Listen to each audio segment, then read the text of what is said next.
Bien, reiterado buenos días, señores alumnos de la Escuela Profesional de Física del curso de Métodos Teóricos de la Física 2 Grupo A.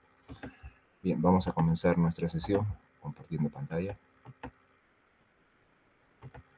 Y por favor, Oscar, me dice si se está viendo mi pantalla, mi pizarra. Sí, se ve, profesor. Ya, gracias. Entonces, vamos a compartir la dirección.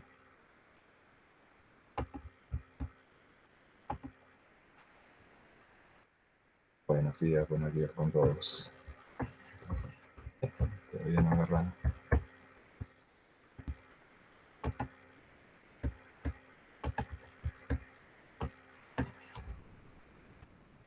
Ahí tenemos la dirección, ¿no? A ver, vamos a comenzar entonces. Hoy vamos a cambiar de capítulo. Espero que hayan mirado el video de asíncrono que les envié el día domingo, ¿no? El día domingo por la tarde. Entonces hay que revisarlo de todas formas porque es parte del curso, es parte de los exámenes, es tema de examen también. Bien, entonces ahora vamos a cambiar de capítulo 4, ya que en el capítulo 1 habíamos visto generalidades, ¿no? Y formas canónicas de las ecuaciones diferenciales parciales de segundo orden. Y también vimos ahí los modelos matemáticos de ecuaciones diferenciales parciales de segundo orden en general, ¿no? En el segundo capítulo habíamos visto la primera parte de las ecuaciones diferenciales parciales parabólicas, ¿no? Y en el siguiente capítulo, capítulo 3, vimos la segunda parte, o sea, todo lo que era funciones de Green, formas tridimensionales de las ecuaciones de parabólicas y las formas con otras simetrías. Entonces, ahora capítulo 4, en el capítulo 4 vamos a ver las ecuaciones diferenciales parciales hiperbólicas y su interés en física. Entonces, vamos a dar una pequeña introducción, cómo es que vamos a atacar el capítulo, de qué se va a tratar. Las ecuaciones diferenciales parciales hiperbólicas son pues ecuaciones diferenciales de segundo orden lineales, ¿no? Lineales, de dos variables, y por lo tanto son clasificables con un objeto que se llama discriminante.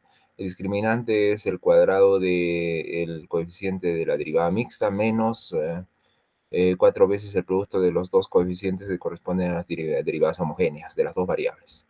Entonces, ese discriminante, si es mayor que 0, estamos con una ecuación hiperbólica, y es nuestro caso ahora. ¿Cuál es el interés de estudiar las ecuaciones hiperbólicas en física? Que simulan comúnmente modelos de movimientos, de fenómenos físicos, de propagación de ondas.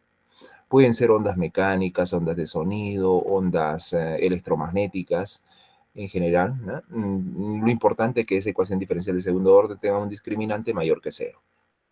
Entonces, una vez que sabemos eso, nos interesa de inicio, si recorremos un poquito las ideas que vimos en las ecuaciones parabólicas. Al principio nosotros vimos sobre la idea de existencia y unicidad de las soluciones de un problema parabólico. En este caso ahora va a ser hiperbólico, ¿no? Entonces necesitamos saber cuándo existe solución de una ecuación diferencial parcial hiperbólica y cuáles son las condiciones necesarias para que esta solución sea única. La existencia de solución no la vamos a hacer. Ya dijimos de que cuando teníamos ecuaciones diferenciales parciales, comúnmente cada problema es un mundo y cada problema necesita una forma de demostrar que la solución existe. Sin embargo, nosotros no vamos a atacar por ese lado, sino más bien a medida que vayamos resolviendo y encontrando soluciones a los problemas que planteemos, pues vamos a probar la existencia de solución a ese problema. Estamos probando de esa manera. Entonces, lo que más va a importar sí es la unicidad, o sea, cuáles son las condiciones necesarias para que un problema tenga solución única. O sea, cuáles son las condiciones de frontera adicionales, cuáles son las condiciones iniciales adicionales al problema. Entonces, eso lo estaremos probando también, y ustedes ya recordarán por el método del absurdo, ¿no? La técnica del absurdo, igual acá también vamos a hacer algo así, ya veremos. Luego vamos a entrar a la solución de D'Alembert. La solución de D'Alembert es una solución más física que matemática. Sigue patrones físicos, sigue simetrías físicas. Es tal que trabaja con los frentes de onda de una onda, ¿no? Una onda es lo característico de una onda son los frentes de onda. Los frentes de onda son planos, superficies, etcétera, por los cuales la onda se propaga en forma perpendicular a ellos, a esos planos, a esos frentes de onda, a esas superficies, ¿no? Entonces, ese trabajo físico, ¿no? De los frentes de onda, nosotros lo vamos a usar para poder solucionar problemas de tipo hiperbólico, ¿no? Y esa solución es llamada la solución de D'Alembert. No es una solución enteramente analítica, más bien tiene características y matices geométricos, ¿no? Y cuando nosotros graficamos las características de espacio-tiempo del movimiento ondulatorio, o sea, las características de frentes de onda, vamos a determinar la solución de una manera indirecta, la solución al problema de una manera indirecta en ese plano XT, o sea, en ese plano espacio-temporal. Ya veremos, ¿no? Cómo trabaja D'Alembert. El trabajo es bastante geométrico, no solamente analítico. Bien, después estaremos viendo las soluciones analíticas de la ecuación de onda.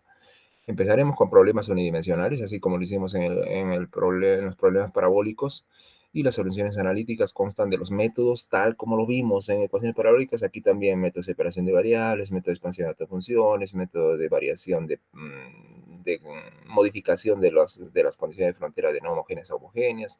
Entonces, en ese sentido, hay que transformar la variable dependiente o transformadas de variables independientes, como son las curvas características, método de curvas características, y acá tiene bastante fuerza cuando trabajamos con la solución de D'Alembert. Otras técnicas pueden ser las transformadas integrales de Fourier, transformadas integrales de Laplace. Realmente todo lo que se hace en ecuación de difusión, también en ecuación de onda se hace. Solamente que tiene su variante ahí porque la ecuación de onda no es exactamente igual a la ecuación de calor, ¿no? De difusión. Bien, luego estaremos viendo problemas en 2 y 3 dimensiones, simetría cartesiana y también otras simetrías, ¿no? No solamente las simetrías cartesianas, también otras simetrías, simetría cilíndrica, esférica, etc., ¿no? Y terminaremos con el método de Green, ¿no? Que es el método más poderoso para resolver problemas en general de ecuaciones diferenciales, ¿no? No homogéneas en general. Entonces, el método de Green también será algo diferente a como lo hemos visto en el caso parabólico, ¿no? Las ecuaciones hiperbólicas también tienen su fórmula maestra, muy parecida, muy semejante. Las técnicas son similares, pero no del todo la ecuación maestra es la misma que la ecuación parabólica. Hay diferencia, debido al operador derivada temporal, que es de primer orden en el caso parabólico y ahora de segundo orden en el caso hiperbólico. Esa va a ser la diferencia. Entonces, ahora vamos a ya que hemos dado un panorama general del problema, entonces vamos a comenzar con lo que les decía, teorema de existencia y unicidad. En mi caso solamente voy a ver unicidad. Un segundo. Entonces, veamos. A ver, comencemos. Vamos con rojo. Entonces, como dije, vamos a hablar de existencia y unicidad. Siempre, pero cuidado, la existencia no exactamente, la existencia la vemos a lo largo de todo el capítulo, unicidad es donde nos vamos a enfocar. Entonces, existencia y unicidad.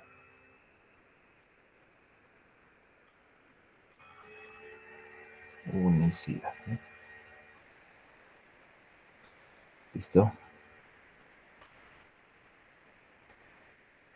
Bien, entonces, ya dijimos que los teoremas de existencia existen, sí, pero nosotros no vamos a ir por ese camino, nosotros vamos a ir demostrando que hay soluciones a los problemas que nos vayamos planteando, y lo que vamos a ver es sí, la unicidad.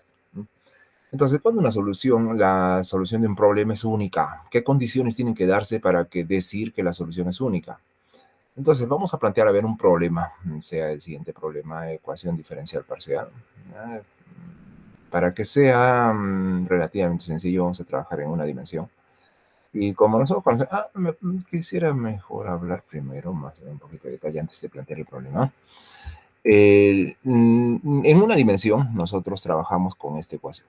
UTT, todavía no le he presentado la ecuación, ¿no? Que estoy faltando la ecuación. C cuadrado UXX, ahí está. Esta es la ecuación de onda, ¿no? Es característica bien famosa de movimiento en una dimensión. Por ejemplo, una cuerda vibrante, donde la dimensión longitudinal prevalece sobre las otras dos dimensiones de superficie de sección transversal, ¿no?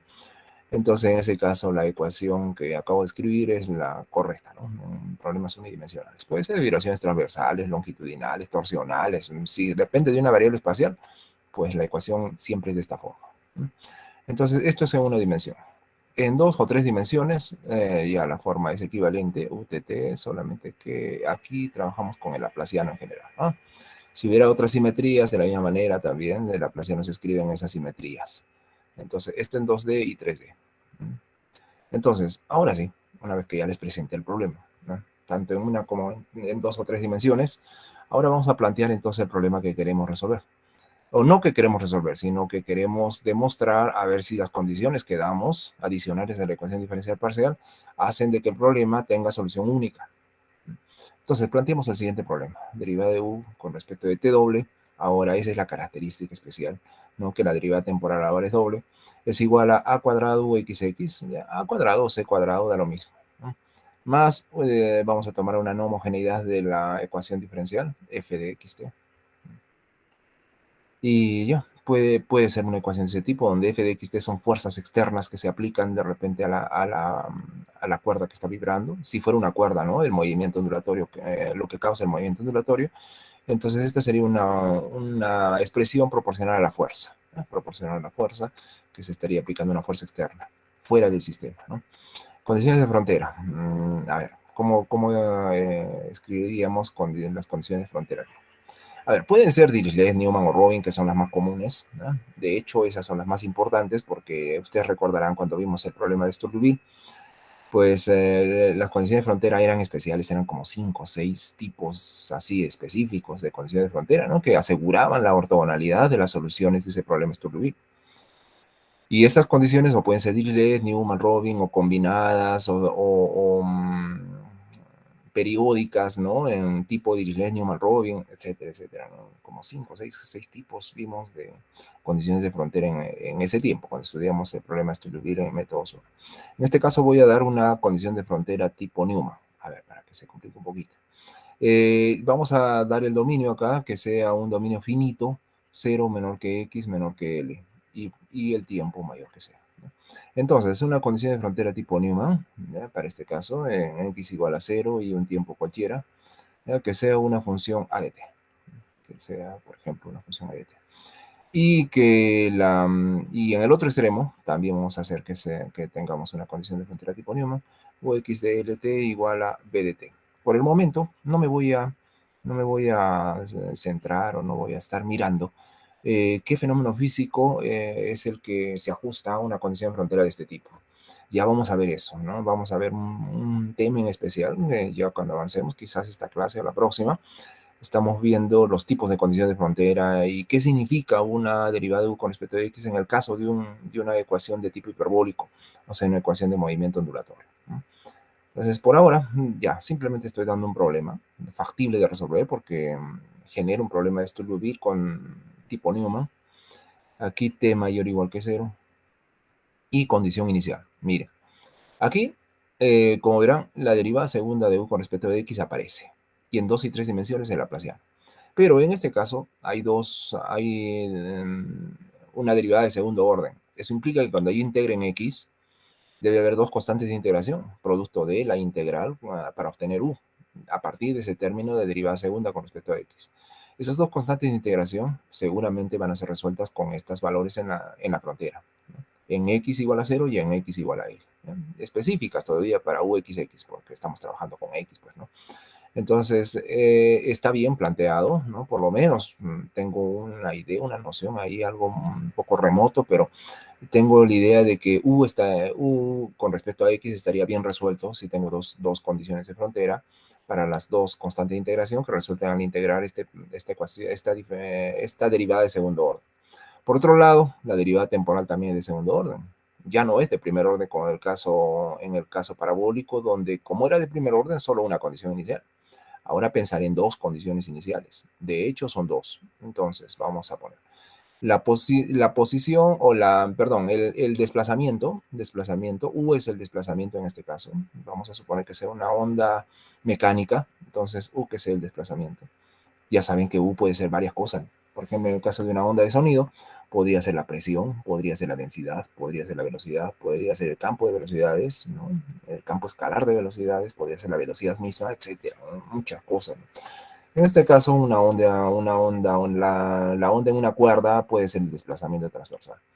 Entonces, la condición inicial dice, para tiempo cero, o sea, x y cualquier x y tiempo cero, que sea una función, a ver, f de x. ¿Mm? Y además debe haber otra condición. Puede ser la velocidad, ¿no? Ya que acá tengo una derivada segunda, la derivada primera puede ser una condición inicial, o sea, la velocidad de los desplazamientos de esta cuerda vibrante, si esto fuera una cuerda. Ut de x, 0, entonces también que sea una función g de x, imaginemos, no puede ser. Esto para 0 menor o igual que x menor o igual que L. Perfecto, este es el problema. Miren, es un problema totalmente no homogéneo, ya para darle un tono ahí medio complicado.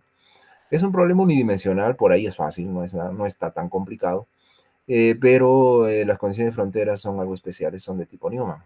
¿Eh? Podrían ser Dirichlet, podrían ser Robin. Vamos a ver los efectos que sucedería si es que fueran así, si fueran Dirichlet o Robin.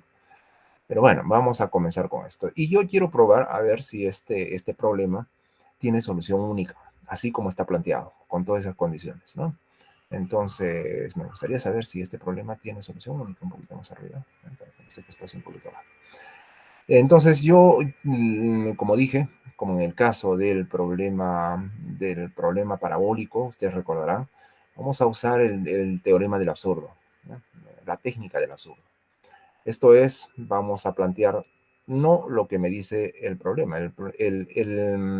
técnica del absurdo, ¿no? Perdón, borrando esto. Un segundo. Ya. Vamos a usar la técnica del absurdo, ¿no? Del absurdo, que dice que debemos plantear una proposición, una preposición, ¿no? Que sea opuesta a lo que nos están pidiendo. Nos dicen que pruebe que la solución es única. Yo voy a asumir de que no, que existen dos soluciones. Entonces vamos a proponer lo siguiente.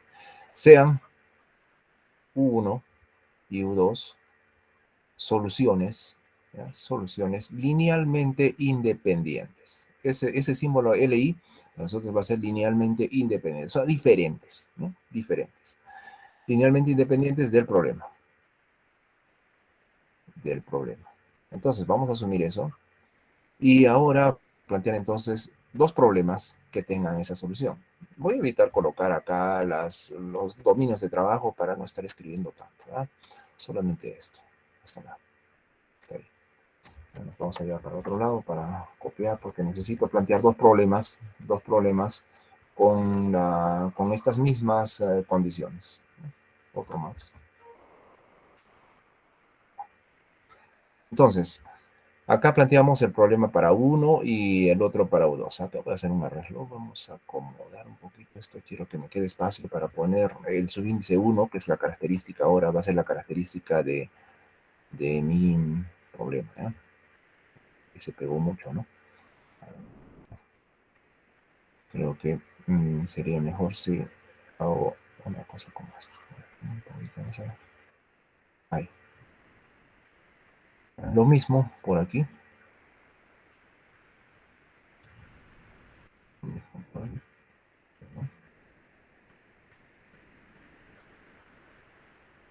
Estoy separando nada más para poder colocar los subíndices que son necesarios acá porque voy a trabajar en el primer problema con U1 y en el segundo problema con U2.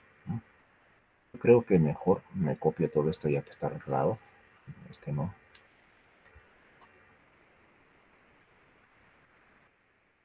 Veamos este igual.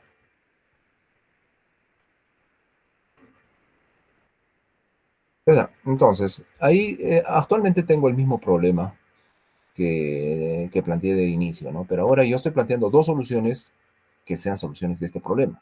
Entonces acá este es para la primera solución, para la primera solución, para la primera solución, primera solución, primera solución, primera solución, ¿no? Segunda, acá, segunda, segunda, segunda. Y bueno, entonces deben satisfacer las mismas condiciones, o sea, las no homogeneidades deben ser las mismas para los dos problemas, las no homogeneidades de la condición de frontera lo mismo, de las condiciones iniciales igual. Lo único que acá estoy cambiando en los dos modelos que estoy planteando, la solución 1 para la primera y la solución 2 para la segunda, ¿no? Entonces ahora, yo planteo una solución V, no necesariamente la solución a estos problemas, pero sea, digo, sea v de xt también, es una función de xt, ya que u1 y u2 son funciones de xt, vamos a plantear como u1 menos u2, o sea, la resta de estas dos, ¿no? Entonces me pregunto, ¿cuál será el problema asociado a esta variable v? Entonces planteamos, a ver. Si lo que tengo que hacer es para encontrar el problema que debo de estudiar para esta solución v, tendría que restar estos dos problemas, ¿eh? Vamos a restarlos. Entonces empiezo con la ecuación diferencial parcial que resultaría para v. Al restar u1 menos u2, derivada segunda, me va a quedar v derivada segunda, ¿cierto? En el lado derecho, a cuadrado es factor constante en los dos. U1xx menos u2xx sería vxx. Y siendo f el mismo acá, se va, ¿no? F menos f, 0. Acá 0 menor que x, menor que l y t mayor que 0. Los dominios son los mismos. Condiciones de frontera, dos condiciones de frontera. U1 menos u2, v. O sea, esto sería v de 0, t, y restando las mismas no homogeneidades de las condiciones de frontera, me daría 0. Por otro lado, por acá, no, perdón, vx, ¿no? Sí, porque son derivadas con respecto a x, estoy olvidando eso. En la siguiente, de la misma forma, vx de lt. lt igual 0. Ahí para t mayor o igual que 0. ¿Verdad? Condiciones iniciales, también 2. Cuando reste, de la misma manera como en el caso de las condiciones de frontera, aquí también v de x, 0 igual a 0, ¿no? Y vt, derivada de v con respecto de t en x, 0 igual a 0. Para 0 menor o igual que x, menor o igual que l. Listo, entonces ahí tenemos el problema, un nuevo problema, ¿no? Todo en b, todo en v, y todo homogéneo. Uno si conoce bien las propiedades de las ecuaciones diferenciales, sabe que un problema totalmente homogéneo tiene solución cero, ¿no? Idénticamente cero, o sea, la solución trivial. Sin embargo, aquí vamos a trabajar con una función. Recuerdan que en el caso parabólico también dimos una función que de alguna manera le suelen llamar función de energía. Acá también se le dice integral de 0 a L. Y acá tiene más razón, porque cuando trabajamos, por ejemplo, con vt al cuadrado, pues v tiene que ver con los desplazamientos, y derivada de v con respecto de t viene a ser velocidad, y un medio de v cuadrado ya tiene un poco más de razón de decirse energía, ¿verdad? Entonces, yo creo que de aquí surgió de repente la idea de que esta función se le llame función de energía y se le extendió para tanto problemas de tipo parabólico y hasta elíptico que vamos a ver después, ¿no? A ver, otro término adicional que vamos a agregar acá, a cuadrado vx al cuadrado, derivada de v con respecto de x al cuadrado. Planteemos esta ecuación diferencial de x.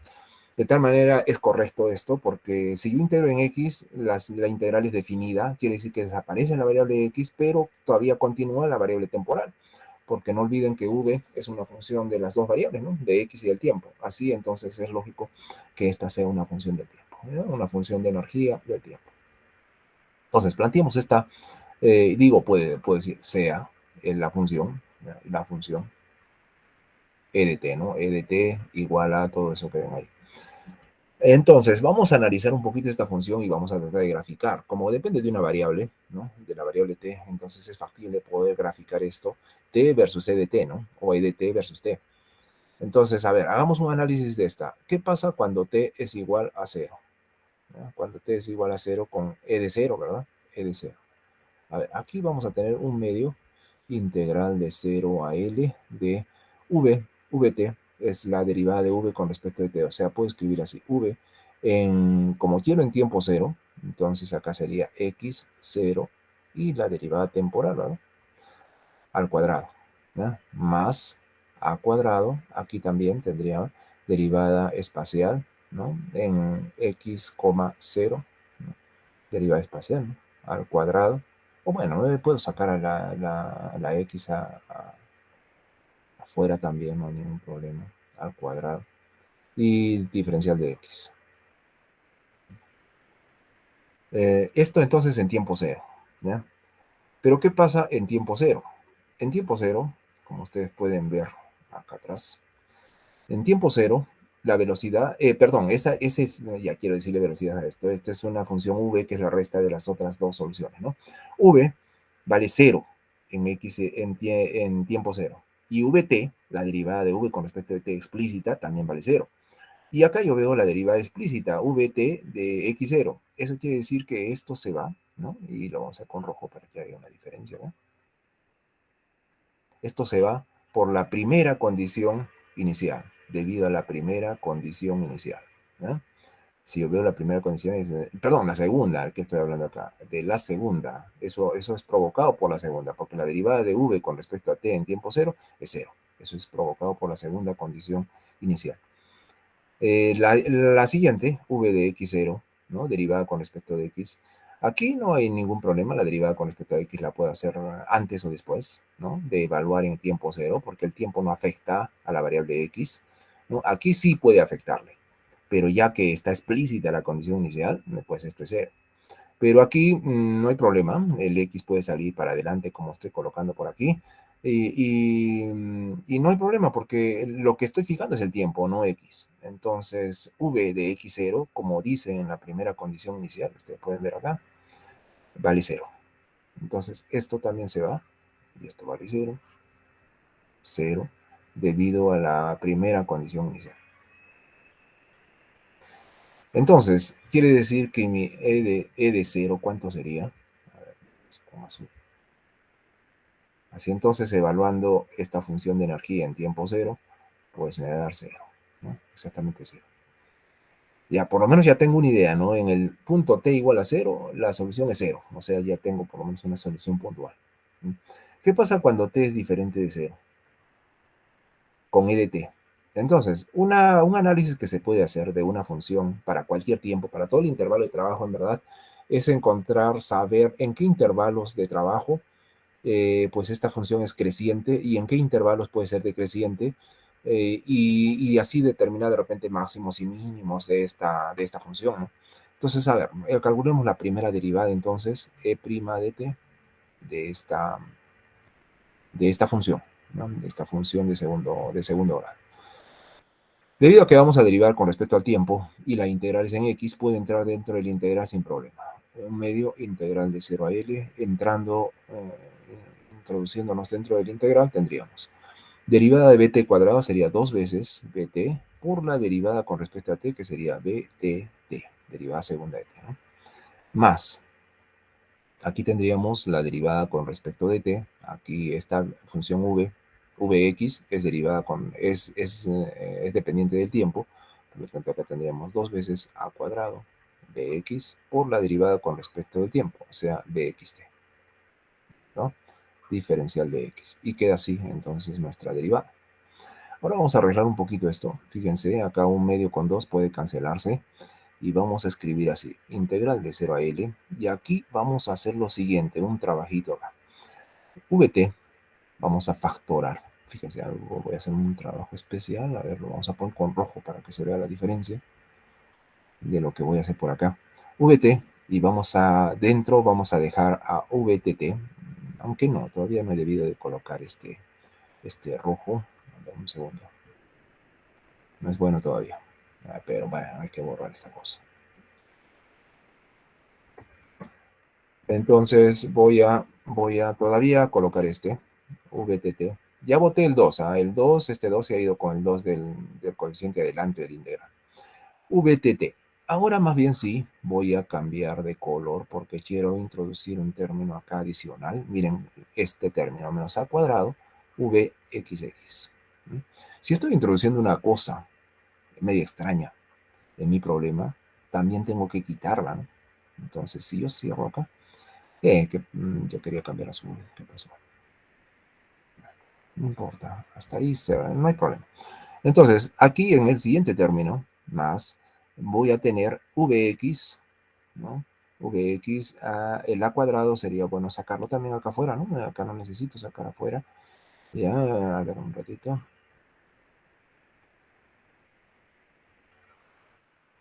Vamos a darnos espacio para colocar el a cuadrado. Entonces, a cuadrado, Vx, Vxt, ¿no? Y ahora coloco el término que yo he colocado por aquí, porque no quiero que se altere la expresión. Si acá es menos, entonces por acá tendría que ser más, ¿no? A cuadrado ya salió y me queda VT por VXX. VT por VXX. Listo. Y ahí que cierre. Y lo cierro con diferencial de X. Todo está bien ya, ¿no? Todo está bien. Bueno, acá tengo que cerrar así para que abarque todo. Diferencial de X. Perfecto. Ahora, veo, ¿qué es esto acá? VTT menos A cuadrado VXX. Es lo que veo en la ecuación diferencial parcial aquí. Que si yo paso este término de la derecha para la izquierda, me quedaría justo eso. Esto. Y eso es cero, según la ecuación diferencial parcial, ¿no? Y eso sería cero. Entonces, esto es cero. Esto es cero provocado por la ecuación diferencial parcial. Eso es debido a la ecuación diferencial parcial. Así entonces nos quedaría la siguiente integral de 0 a L. Ya esto desaparece. Solamente me va a quedar el A cuadrado, que lo puedo sacar acá adelante. Y acá adentro veo que parece que tengo una derivada de un producto. Si ven acá, ¿cuánto es la derivada de Vx? De Vx con respecto a X. Es Vxx. ¿Y cuánto es la derivada con respecto a X de Vt? Vxt. O sea, acá tengo una derivada, ¿no?, con respecto a X de un producto. Vx por Vt.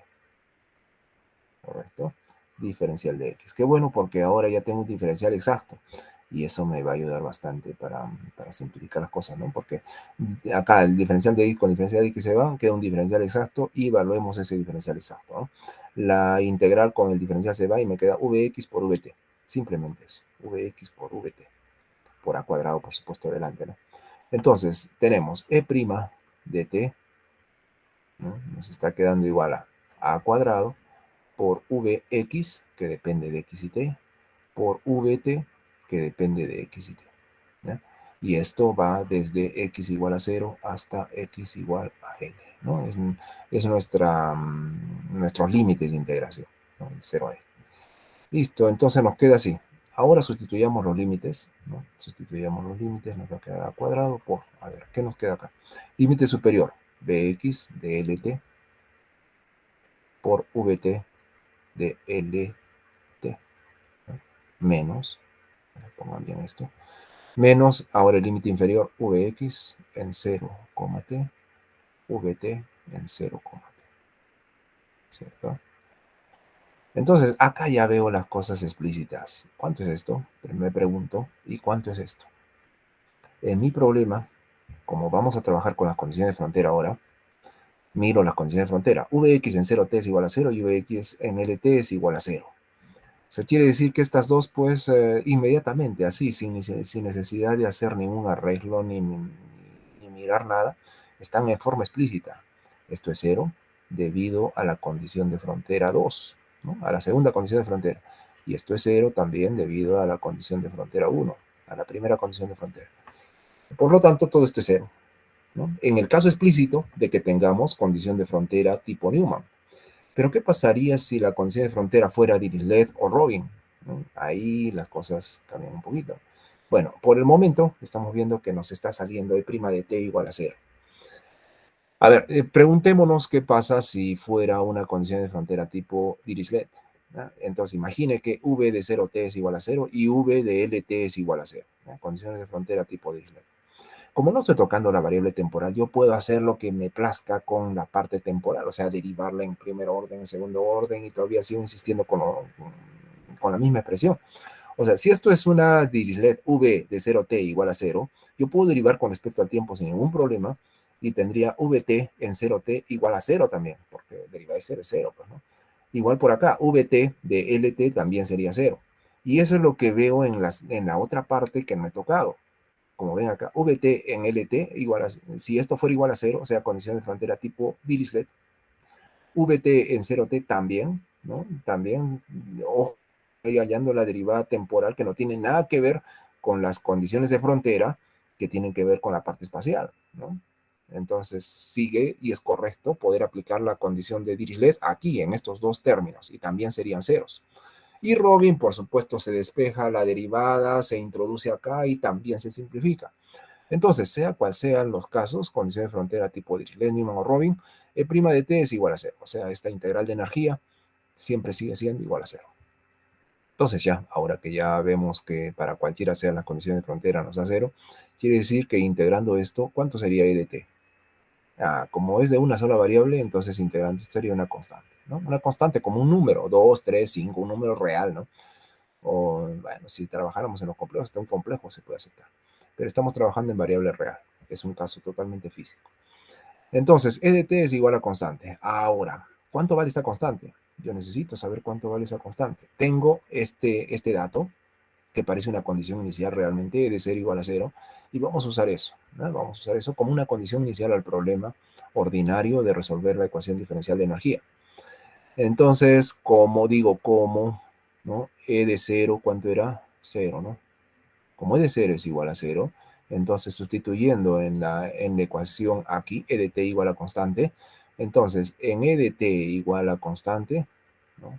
Evaluando en 0, en t igual a 0, nos quedaría e de 0 igual a constante. Pero e de 0 es igual a 0, por la condición inicial que estamos dando esta función de energía. Por lo tanto, la constante es 0. Entonces, eso implica que e de t realmente es 0. ¿Ah? E de t es 0. Si e de t es 0, recuerden la definición de la función de energía, donde estaba. La función de energía tiene esta forma. Entonces, si esto es 0, me lo puedo llevar para allá.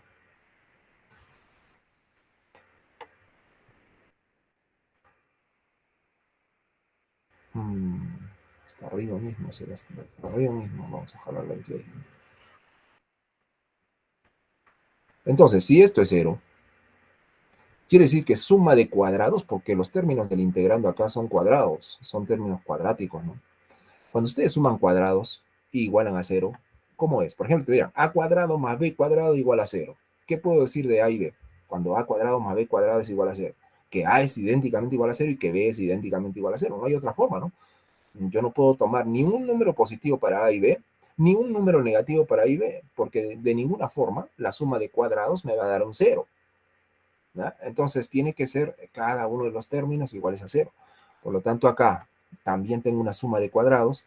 Eso implica que ambas las dos, ¿no? Vt es igual a 0 y Vx es igual a 0. Ambas las dos. Que la derivada de v con respecto de t sea 0 y que la derivada de v con respecto a x sea igual a 0, no me va a dar, porque miren, si yo integrara esta primera ecuación, podría darme una constante que podría ser una función en x, ya que estoy derivando con respecto al tiempo acá, entonces al integrar debería ser una función de x, la constante de integración.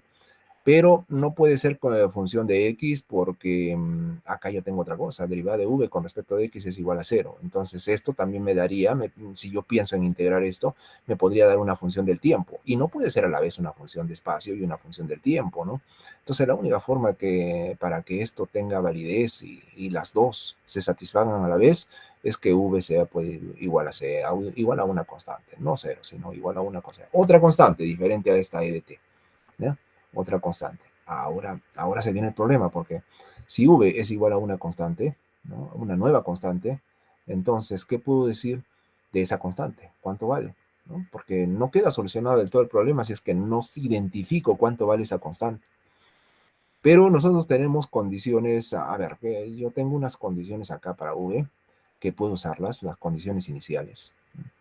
Estas acá, v de x0 igual a 0 y vt de x0 igual a 0. Voy a usar la primera, solamente la primera, para ver que es suficiente. V de x0 igual a 0. Y digo, ¿cómo? V de x, 0 es igual a 0. Entonces, sustituyo acá, ¿no? Porque esta función constante es v de xt. Entonces, en v de xt, vamos a hacer, haciendo t igual a 0, ¿qué va a pasar? Va a quedarnos v de x tiempo 0, y eso me dice que es igual a 0, ¿no? Es igual a 0. O sea, nuestra constante, que está allá arriba, ¿no? Cuando yo le ponga tiempo 0, me va a quedar v de x0 igual a constante. Por lo tanto, la constante es igual a 0. Y lo mismo, el mismo trato que le hemos hecho a la función e de t, ¿no? Por lo tanto, v de xt, ahora ya sé que la constante es 0 y la función v es 0, ¿no? Como v era la diferencia de 1 menos u2, entonces rápidamente me doy cuenta que U1 es igual a U2. O sea, era mentira de que había dos soluciones linealmente independientes, ¿no? No era así. Estoy probando todo lo contrario. Estoy llegando a la consecuencia de que U1 es igual a U2. Por lo tanto, entonces solo existe una sola solución. Entonces, existe solo una solución. Una sola solución. Parece redundante, ¿no? Pero bueno, ahí, así, para darle fuerza, énfasis. Porque la verdad no hay dos soluciones. Entonces, la garantía que nos da el hecho de que el problema tenga condiciones de frontera 2, condiciones iniciales 2, eso me da garantía a decir que este problema tiene solución única, una sola, no tiene dos, ¿no? Estamos probando por este método, ¿no? Entonces ya ahí queda bien probado, ¿no?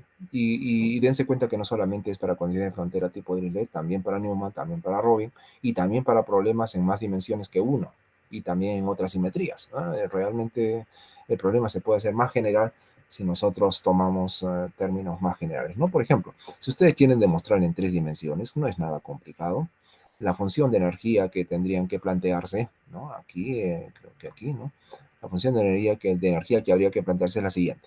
Un medio integral en todo el dominio de trabajo, por supuesto, aquí habría una integral triple en todo el espacio de trabajo, si fuera de tres dimensiones. Aquí la derivada de v con respecto a t al cuadrado va la misma, y aquí a cuadrado, aquí en lugar de vx iría el gradiente de v al cuadrado, el gradiente de v al cuadrado, ¿no? O sea, lo que sería una derivada direccional en tres dimensiones, ¿no? Y ya, y con todo eso pues, vuelve a trabajar, vuelve a hacerse y las demostraciones bastante similar, si lo desean en más dimensiones. Perfecto, entonces eso es sobre el problema de la unicidad de las soluciones de un problema de tipo hiperbólico.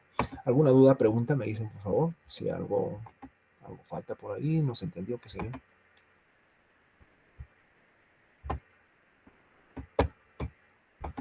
Dice que no, ¿verdad? Bueno, entonces, a ver, continuemos. Ahora vamos a ver una interpretación algo intuitiva de la ecuación de onda, de los operadores en la ecuación de onda, ¿no? Entonces hagámoslo con rojo primero, el título. Dice interpretación intuitiva.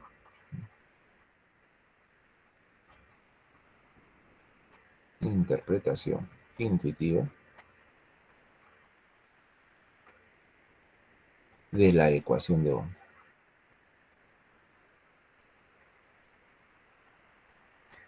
De onda, ¿no? A ver, vamos a plantear algunas cosas bastante parecidas a lo que hicimos ya en el caso de ecuaciones parabólicas, ¿no? Entonces, vamos a plantear primero la ecuación diferencial parcial hiperbólica, ¿no? En nuestro caso la ecuación de onda, ¿no? Sería UTT es igual a c cuadrado o xx. Vamos en una dimensión, ¿no? Eso también se puede expresar así, UTT igual a c cuadrado, que es la tensión, recuerden, sobre la cuerda, sobre la densidad lineal de la cuerda, o XX. Recordarán, ¿no? Desde su curso de método de física 2. T sobre ρ es el cuadrado de la velocidad de propagación de la onda para el caso de una cuerda. Estamos trabajando para el caso especial de una cuerda vibrante. Entonces, a ver, ¿de qué depende UTT? Así, a la vista, ¿no? Sin necesidad de hacer más cálculo y más análisis. La aceleración va a depender de la tensión. O sea, si nosotros generamos más tensión en la cuerda, ¿no? La ponemos más tensa, debido a una perturbación, vamos a obtener aceleraciones transversales más intensas, ¿no? Y si la densidad de la cuerda es más baja, o sea, pesa menos, tiene una masa más baja, ¿no? Cada vez más baja, entonces la aceleración también es alta. Claro, eso por efectos de inercia, ¿no? Uno puede entender que la aceleración es mayor cuando la densidad es más baja. Y eso aparentemente en base a estas constantes nada más, ¿no? Pero más allá de eso, ¿no? En una interpretación más geométrica posiblemente, nosotros podemos decir que la aceleración de un movimiento ondulatorio, vamos a compararla con la concavidad de la representación gráfica de los desplazamientos versus la posición. Es verdad, porque UXX me mide las concavidades de esa curva de U versus X. Entonces, para eso vamos a traer una gráfica que ya la habíamos visto en el caso parabólico, que ahora también nos va a servir. Por acá está. esta aquí. Ustedes la recordarán de repente. Vamos a ponerla bien en su sitio. Y jalemos nada más abajo. Ahí. Perfecto. Entonces, aquí vemos, imagine que esta curva negra es la curva de una onda, ¿ya? Un movimiento ondulatorio. Entonces, uno puede rápidamente darse cuenta analizando las concavidades, los efectos geométricos de esta curva y cómo luego, entonces, debido a eso, se comportará la aceleración. Esta es una gráfica de U. Acá debería poner U en lugar de Y. Bueno, ya se nos pasó. El desplazamiento U en función de X. Aquí yo no veo qué es lo que está pasando en el tiempo, porque acá no estoy graficando U en función del tiempo. Lo que estoy haciendo es U en función de X. Así, entonces, en la gráfica, así, en forma explícita, yo no puedo decir qué pasa con la aceleración, porque acá no hay una gráfica con respecto al tiempo. Sin embargo, de una forma indirecta, yo puedo entender qué pasa con la aceleración, porque, por ejemplo, en esta región, en este intervalo, ¿no? Para X, yo veo que la concavidad es hacia abajo, y nosotros sabemos que una concavidad hacia abajo implica una derivada segunda menor que cero. Por lo tanto, la aceleración es negativa en esta región, aquí. ¿No? Está descendiendo, está hacia abajo, la aceleración es negativa. En el otro caso, en otro intervalo, donde la concavidad sea hacia arriba, que implica una derivada segunda de u con respecto a x positiva, también entonces la aceleración sería positiva. Y eso debido a que t sobre ρ pues es constante, ¿no? Es el cuadrado de la velocidad de propagación de la onda, es una constante positiva. Es una constante positiva. Y además hasta puedo encontrar, así pasa el tiempo indefinidamente, existe un punto donde hay un cambio de curvatura llamado punto de inflexión, donde geométricamente sabemos que la derivada segunda es cero. Entonces, si la derivada segunda es cero en algún punto, pase el tiempo que pase, y si la cuerda yo miro simplemente ese punto de inflexión, entonces con seguridad que la aceleración es nula, la aceleración es cero, ¿no? Transcurre el tiempo que transcurra, eso me interesa. De hecho, cuando ustedes ven una onda estacionaria, una onda de ida y vuelta, ¿no? Una onda estacionaria, se forman nodos y vientres. Esos nodos son justo esos puntos de cambio de curvatura. O sea, son puntos de inflexión, puntos donde la derivada segunda es cero.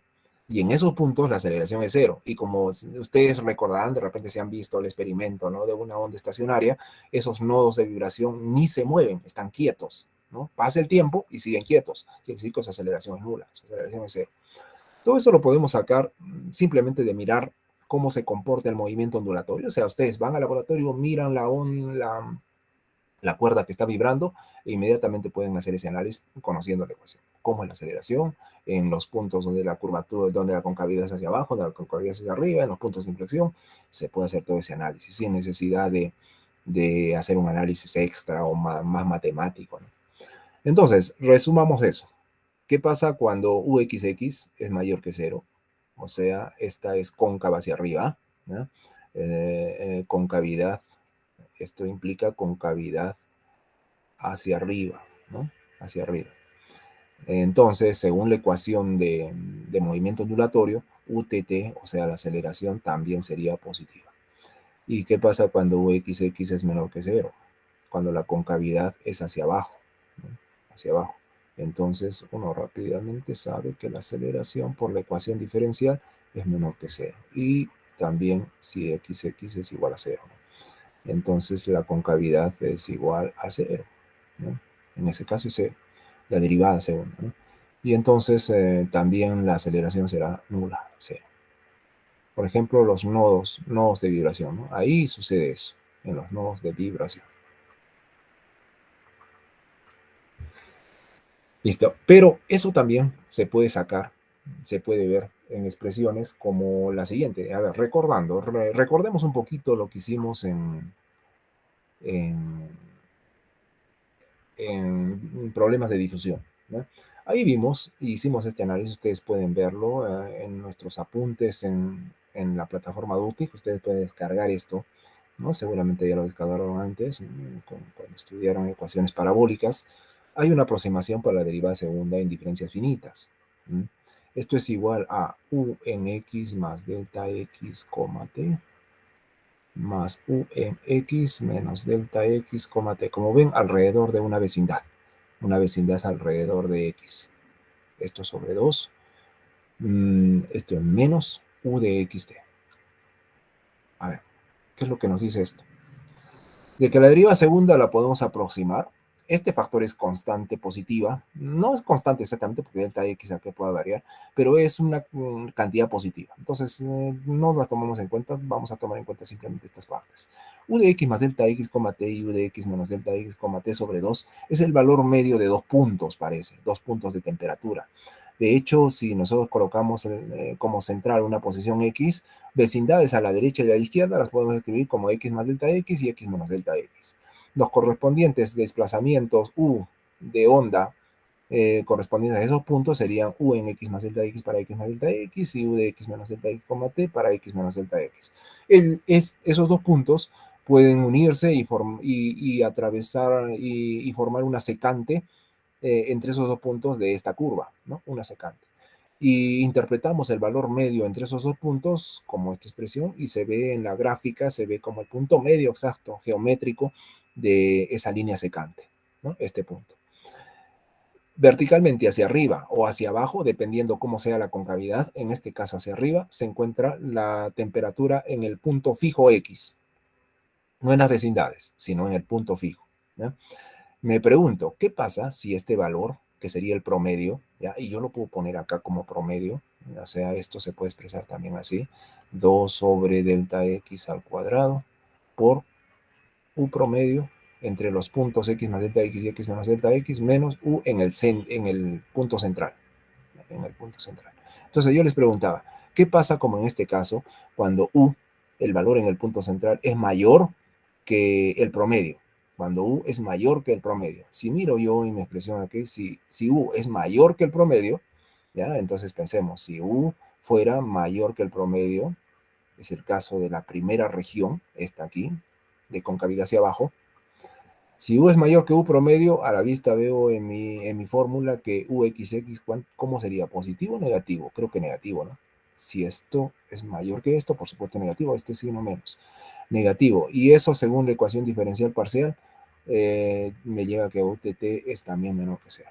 O sea, también puedo hacer por ese lado, hacer un análisis, ¿no? Tomar dos puntos de la cuerda en vibración, trazar una secante y ver si U es menor que U promedio o U es mayor que U promedio. El caso de U menor que U promedio sería aquí, por esta concavidad, ¿no? Ustedes pueden ver ahí, el valor promedio es mayor que el valor en X, en el punto X mismo. Entonces, en este caso sería así, UTT sería menor que cero. Y en el caso de que U sea menor que U promedio, que sería la concavidad hacia arriba, ¿no? UXX sería mayor que cero. Y por lo tanto, por la ecuación diferencial, UTT es mayor que cero. Mayor que cero. Esas conclusiones se pueden hacer rápido, ¿no? O sea, sin necesidad de hacer un análisis, un análisis pormenorizado de la solución del problema. Si U es igual a U promedio, estamos en el caso de que UXX es igual a 0, ¿no? Según la ecuación, UXX. Por lo tanto, estamos con UTT igual a 0 y estamos en un punto de inflexión, ¿no? Ese sería un punto de inflexión. Bueno, todas esas conclusiones se pueden sacar, es interesante poder sacar solamente de la geometría, o sea, solamente mirando la gráfica de movimiento, ¿no? No necesito más. Y así de fácil puedo lograr hablar de algunas características del problema, ¿no? Sin necesidad, como les digo, de resolver el problema en sí. Bien, ¿alguna duda ahí? Si alguien tiene, por favor, estoy para responder.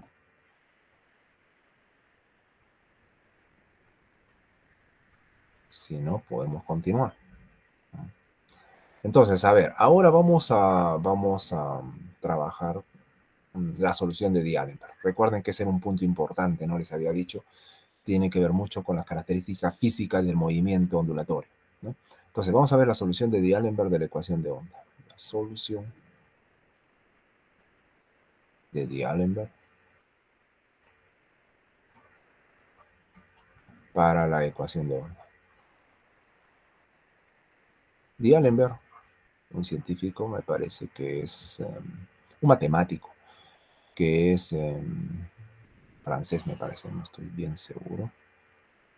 Pero él trabajó en estos problemas de movimiento ondulatorio. Y lo bueno es que nos dejó esa característica física de solucionar, esa forma física de solucionar el problema de la ecuación de onda. Entonces, vamos a plantearnos, como él lo hizo, un problema de este tipo: ecuación diferencial parcial UTT, la derivada segunda de U con respecto a T, igual a C cuadrado UXX. O sea, esta es una ecuación de onda normal. Acá no hay nada de extraño, no hay términos adicionales, que ya los veremos después en su momento, ¿eh? Y vamos a asumir que este problema es infinito, menos x, menos infinito, menor que x, menor que infinito, y para tiempo mayor que cero. Condición de frontera. Existen condiciones de frontera, solamente que yo voy a trabajar con cuidado eso. Mire, las condiciones de frontera, las fronteras son más o menos infinito. O sea, yo supongo que u en más o menos infinito, coma tiempo, debe ser igual a cero. Saben, esa condición es necesaria, por ejemplo, si yo quiero trabajar con transformadas de Fourier. Si yo quiero trabajar con transformadas de Fourier y tengo una derivada segunda, necesito pues trabajar con la convergencia de U en el infinito, en el menos infinito. Por eso es que es necesario que esto sea cero. Sin embargo, como yo les decía siempre y hablaba siempre, esta condición a veces ni siquiera los libros la toman en cuenta. A veces ni la toman en cuenta y dicen inclusive, este es un problema de condición inicial. Un problema de condición inicial donde solamente plantean la ecuación diferencial y la condición inicial. Sin embargo, es necesario saber de que ahí está y puede ser usada en cualquier momento cuando yo necesite la convergencia de las integrales en esos límites infinitos, ¿no? Bueno, es redundante si la colocan, pero siempre es bueno saber que está ahí, ¿no? Condiciones iniciales. Como hay una derivada segunda temporal, acá también debe haber dos condiciones iniciales. U en x, 0, vamos a asumir que sea una función f de x, ¿no? Una función cualquier f de x, y la derivada en x tiempo 0, ¿no? Que sea una función g de x. Entonces, planteemos el problema de esa manera. Aquí menos infinito, menor que x, menor que infinito. Es un problema de condición inicial, así se le llama, para la ecuación de onda. Se trata de una cuerda infinita, de longitud infinita, si fuera cuerda el problema, ¿no? Porque puede ser muchas otras cosas, puede ser, por ejemplo, un campo eléctrico en una onda electromagnética, pero ¿para qué nos vamos a tanta sofisticación, ¿no? Vámonos con un problema sencillo nada más. Entonces, de menos infinito a más infinito, es una cuerda infinita, vibrando, ¿no? La ecuación, las condiciones de frontera y las condiciones iniciales. La idea es resolver este problema, pero ¿cómo lo resolvemos? Bueno, si me pongo a pensar en esto, primero veo el intervalo. Yo veo el intervalo que no es finito, ni piense en usar método de separación de variables, expansión de autofunciones, eso no sirve. Entonces, como yo veo el intervalo infinito, podría pensar en transformada de Fourier. De hecho, una transformada de Fourier resolvería bien el problema. Ya tenemos hasta las condiciones de fronteras apropiadas, o sea, las convergencias en el infinito, para poder usar transformada de Fourier. De hecho, sí sería un buen intento calcular transformada de Fourier acá. Por otro lado, la variable temporal ahora es de segundo orden. Si es de segundo orden, y tengo dos condiciones iniciales que son sencillas, no son cosas complicadas. No son cosas complicadas. Eso quiere decir que podría posiblemente usar una transformada también de Laplace para la coordenada temporal y resolver fácilmente el problema. Entonces, acá yo podría mezclar las dos cosas, una transformada de Fourier en la variable espacial y una transformada de Laplace en la variable temporal, y resuelve el problema inmediato. Pero no vamos a ir por ese camino, vamos a ir por un camino más físico. No queremos ir por una cosa tan matemática, ¿no? De aplicar transformadas, volver a la inversa y hacer tanta matemática. Me gustaría más bien dar más significado físico al problema. De hecho, nosotros sabemos que la simetría que lleva un problema ondulatorio es comandada, digámosle así, por los frentes de onda. Un frente de onda es un plano, una superficie, en general una estructura geométrica, la cual se dibuja perpendicular a la dirección de propagación de la onda. ¿Ya? Si la onda se propaga en alguna dirección, entonces los frentes de onda siempre son perpendiculares a esas direcciones de propagación. Esos frentes de onda pueden ser planos, en ese caso se llama onda plana, pueden ser esféricos, cilíndricos, en el caso de que tengan esa simetría esos frentes, ¿no? El problema tenga esa simetría. Entonces, los frentes de onda son muy importantes. De hecho, cuando ustedes ven una onda y dentro del argumento, por ejemplo, seno, si la onda fuera de tipo seno, el argumento ustedes suelen colocar x menos ct, donde c es la velocidad de propagación de la onda, o x más ct, y en el caso de menos, pues la onda está viajando a la derecha. En el caso de más, la onda está viajando a la izquierda. Eso lo saben desde sus cursos de física 2, ¿no? Desde su curso de física 2. Entonces, vamos a seguir esa simetría, o sea, buscar esa transformación que me lleve a esos frentes de onda. Entonces, vamos a hacer lo siguiente, siguiendo la física del problema, ¿no? De las variables xt que tengo actualmente, voy a hacer una transformación, ¿ya? Una transformación dada a nuevas variables quieta, perdón. Entonces, donde aquí sea una ecuación de frente de onda tipo x más et, y eta sea un frente de onda del tipo x menos et. Como saben, si x menos et es el argumento de alguna función, pues esa función se comporta como una onda que se propaga a una velocidad c hacia la derecha. Si su dependencia es de x más et, de esa función, entonces estamos hablando de que es una función, una forma de función que se está propagando hacia la izquierda con una velocidad c, ¿no? Eso es conocido de nuestro trabajo de ondas en física. Entonces, vamos a seguir esa simetría. A ver, si yo sigo la simetría del movimiento ondulatorio, con seguridad, muy seguro, de que cuando yo sustituya y cambie el problema por estas nuevas variables, el problema se haga más sencillo. Nosotros ya sabemos, ¿no? Que fíjense, cuando habíamos resuelto problemas en ecuaciones, en coordenadas cilíndricas, en coordenadas esféricas, recuerden el video, ¿no? Que les he mandado el video asíncrono. Cuando ustedes trabajan ahí, hemos preferido trabajar en las coordenadas correspondientes a la simetría del problema. O sea, en el caso de cilíndricas, usamos las coordenadas cilíndricas. En el caso de esféricas, usamos coordenadas esféricas para la Laplaciano. Y se hizo así en medida de que, como vieron, la solución del problema se hace bastante sencilla. Siguiendo la simetría, las cosas se hacen muy simples. Pero si ustedes hubiesen insistido, en lugar de usar simetría cilíndrica para un problema que tiene, realmente ustedes ven que tiene simetría cilíndrica e insisten en colocar coordenadas cartesianas, se les va a hacer un mundo. Si solo pensaron y solamente tienen la tendencia de querer trabajar siempre en coordenadas cartesianas, está mal, pues, ¿no? Porque cuando se enfrenten a problemas de otras simetrías, el problema se les va a hacer un mundo. Pues, quizás posiblemente se pueda solucionar, pero va a ser bien complicado. Yo prefiero usar, por más difícil que parezca, preferible usamos las simetrías apropiadas del problema, ¿no? La simetría geométrica. Si en este caso del movimiento ondulatorio, los frentes de onda son una característica muy importante en las ecuaciones de onda, por lo tanto las vamos a usar de esa forma. Entonces vamos a hacer una transformación con la esperanza, con la seguridad casi, de que la ecuación diferencial se haga más sencilla, ¿no? Mucho más sencilla. Entonces, yo necesito, para sustituir en la ecuación diferencial, las derivadas, derivada temporal y derivada espacial doble. Entonces, vamos a hacer los cálculos. Acá tengo que usar regla de la cadena para hacer los cálculos, ¿no? Los cálculos que necesito. Entonces, empecemos. A ver, necesito la derivada con respecto a x primero, ¿no? Derivada con respecto a x doble y derivada con respecto a al tiempo también doble, ¿no? Entonces, calculemos, a ver. Empiezo con la derivada temporal de u, la primera derivada, porque, bueno, yo necesito la segunda, pero tengo que empezar por la primera, ¿no? Las nuevas variables son qui y eta, entonces derivada de u con respecto a qui, derivada de qui con respecto a t, la primera, más derivada de u con respecto a eta, derivada de eta con respecto a t.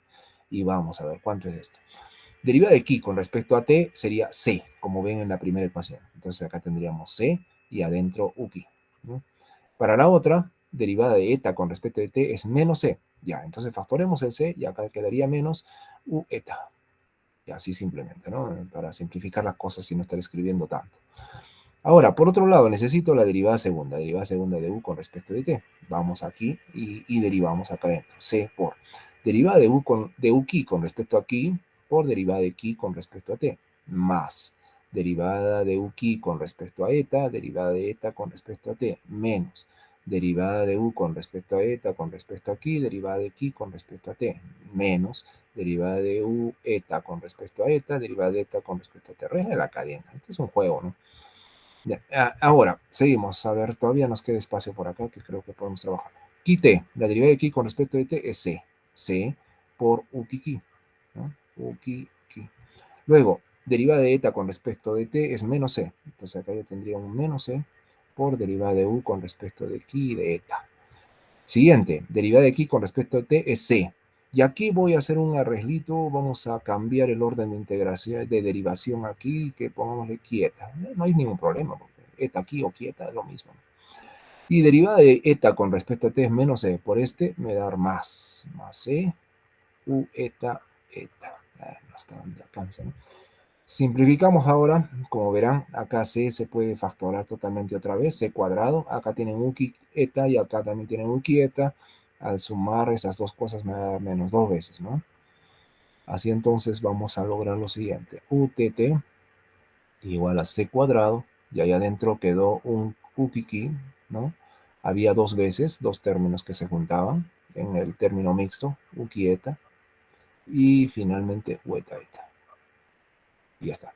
Eso es derivada de u con respecto de t doble. Bueno, yo voy a necesitar también la derivada segunda de u con respecto a x. Yo la voy a poner acá directamente, ya, para no estar... Ustedes la pueden hacer y seguir con el detalle, no hay ningún problema. Más dos veces uki eta más u eta eta. Eso resulta de derivar dos veces en x, ¿eh? Entonces, ahora sí, ahora vamos a la ecuación diferencial parcial. ¿Cómo se transforma la ecuación diferencial parcial que era utt igual a c cuadrado uxx, ¿no? Entonces vamos a sustituir ahí.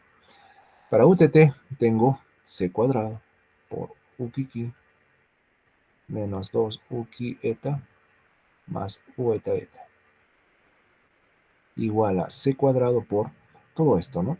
Me dará para colocar eso ahí. Creo que tengo que mover un poquito esto. Ya, jalemos para acá para que nos quede espacio y poder escribir todo esto. Un poquito más. Acá, ¿no? Y entonces aquí por. Simplificando esto. Como ven, ukiki con ukiki se cancelan acá, u eta eta también, y acá pasa para todo para un solo lado, sería 4c cuadrado, perdón, c cuadrado, u quieta, igual a 0. Como 4c cuadrado es una constante, me queda uki eta igual a 0. Como ven, el problema se ha hecho más sencillo. El problema antes era derivadas temporales y derivadas espaciales separadas. Ahora las cosas se han juntado, me han generado un uki eta sencillo igual a 0, que ahora me atrevo a resolverlo. Entonces, a ver, resolvamos esto. Integremos primero en ki, ¿ya? Podemos integrar en ki. Integrando en ki tendría u eta, ¿no? Integrar en ki, me queda u eta. Y como estoy integrando en ki, una constante de integración podría ser una función de eta, ¿cierto? Una constante de integración puede ser una función de la otra variable. E integrado en ki, entonces la otra variable sería eta. Por lo tanto, puede ser así. Ahora, integremos otra vez en eta ahora, y entonces esto será integral de phi de eta, diferencial de eta, más una constante de integración que podría ser una función de psi, ¿no? De ki, perdón, de ki. Entonces, esto, de hecho, es una función de eta, por lo tanto, u de ki eta, finalmente, la puedo escribir como una función en general de eta, más una función de ki. Esa sería mi solución general, ¿ah? Todavía no he aplicado las condiciones iniciales, ni las condiciones de frontera, ni las he tocado, no las estoy tocando, no las voy a tocar tampoco, pero no he tomado en cuenta las condiciones iniciales, por lo tanto, esta es solución general. O sea, las funciones phi y psi podrían ser cualquier cosa, ¿ya? Recuerden que las condiciones iniciales, las condiciones adicionales que nos dan características para esas funciones, ¿no? Esas funciones phi y psi, ¿no? Bueno, entonces, como digo, puede haber soluciones de todo tipo. Ejemplo, podríamos pensar, por ejemplo, para u quieta una función como la siguiente, ¿no? Seno podría ser seno de eta más ki cuadrado. Podría ser una función, qué sé yo, más complicada como eta al cuadrado más e elevado aquí, o cosas de esas, ¿no? Etcétera. De hecho, como son soluciones generales, no hay problema. Ustedes pueden poner lo que sea, ¿no? Lo que sea. Pero ahora vamos a lo específico, ¿no? Entonces salgamos del ejemplo que podría ser cualquier cosa. Ahora recuerden que aquí era x más et, ¿no? Y eta era igual a x menos et. Entonces volvemos a nuestra solución, ¿no? La solución u de xt. Ahora en las antiguas variables sería, ¿quién es la primera? Es una función de eta, ¿no? La primera entonces es una función de eta, una función de eta que es x menos et, más una función psi de ki que es x más et. Ya, sigue siendo general todavía la solución, ¿no? Sigue siendo general y entonces me faltaría ya hacer un análisis más detallado, más fino para encontrar quién es phi y quién es psi. Entonces, pero antes vamos a poner un ejemplo, un ejercicio, ¿no? Y vamos a graficar el comportamiento. Me gustaría saber cuál es el comportamiento dinámico de la siguiente onda. Por ejemplo, U de xt igual a, qué sé yo, pienso en e a la menos x menos ct al cuadrado. Esta, como ven acá, es una exponencial cuadrática negativa, o sea, es una gaussiana, ¿no? Es una gaussiana, un pulso gaussiano. Como ven, está centrado, si yo grafico este U en función de X, estaría centrado en este CT, ¿no? En este CT está centrado en esa posición el pulso. Entonces yo puedo fijar el tiempo para diferentes tiempos y ver qué pasa con la solución U. Por ejemplo, empiezo en tiempo igual a 0 y estaría pensando en la condición inicial, o sea, el valor inicial de U. Luego le cambia a un tiempo mayor, entonces ya estaría pensando qué es lo que pasa con U cuando ha transcurrido ese tiempo. Un poco más mayor, entonces qué pasa con U cuando ha transcurrido un tiempo mayor. Y entonces voy a encontrar las características dinámicas de la onda, ¿eh? Entonces, a ver, vamos a tratar de hacer ese análisis. Entonces, para eso vamos a hacer una gráfica acá, para entendernos. De herramienta de flecha. Aquí es suficiente. Esa. Y vamos, me gustaría hacerlo. Ya. Ya. Bueno, es bueno colocar un rojo acá para los colores, para hacer diferencia con lo que vamos a graficar, lo que va a haber contenido acá dentro. Entonces, aquí tenemos eje X versus U, ¿no? Versus U, que es la función de la onda, ¿no? La onda. Entonces, digo, para tiempo cero, ¿ya? Voy a poner acá tiempo igual a 0. ¿Cómo se comporta este pulso gaussiano? Si pongo tiempo igual a 0 acá, me queda exponencial de menos x cuadrado. Exponencial de menos x cuadrado, como saben, es un pulso gaussiano. ¿Ya? Y voy a dibujar entonces un pulso gaussiano acá, lo mejor que pueda. ¿Qué estoy haciendo? No he agarrado esto. Ya. Entonces, en tiempo cero es un pulso gaussiano. Pueden dibujarlo así. Ya, más o menos. Ahora, vamos a cambiar el tiempo, ¿no? Vamos a hacer cambios en el tiempo y vamos a colocar por acá, a este nivel, le voy a poner 1, t igual a 1 sobre c. Que pase un tiempo 1 sobre c, 1 sobre la velocidad de propagación de la onda, ¿no? Entonces, si hago eso, pongo acá t igual a 1 sobre c, por c queda 1. Y entonces esto quedaría e a la menos x menos 1 al cuadrado. Y es justo lo que yo he previsto acá. 1 como punto central de la función gaussiana. Y entonces ahora la función gaussiana tendrá esta forma, ¿no? Centrada en 1 y seguirá para allá. Para tiempo, ahora vamos con otro punto, este que sea 2. Será para un tiempo t igual a 2 sobre c. ¿Será?